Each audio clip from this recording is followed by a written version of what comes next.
তাকে দেখলেই বুকের ভেতরে কেমন যেন লাগে। কেমন লাগে সেটা ঠিকমতো বলতেও পারবে না, কিন্তু টের পাওয়া যায়। একটু শান্তি, একটু অস্থিরতা, দুটো একসাথে। ফোনে তার নামটা দেখলে কোনো কারণ ছাড়াই হাসি আসে। একটা ছোট্ট মেসেজ, হয়তো দুটো শব্দ, কিন্তু সারা দিনটা কেমন ভালো লাগতে শুরু করে। এত কম, তাও এত কিছু।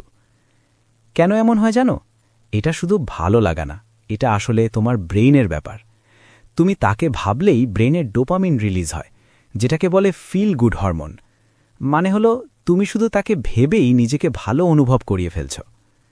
আরেকটা জিনিস আছে, তুমি শুধু মানুষটাকেই পছন্দ করো না, তার একটা ছবি তৈরি হয়ে যায় মাথার ভেতরে। তার হাসিটা, কথা বলার ধরনটা, ছোট ছোট যে জিনিসগুলো তুমি খেয়াল করেছ, সেই ছবিটাকেও ভালোবেসে ফেলো তুমি।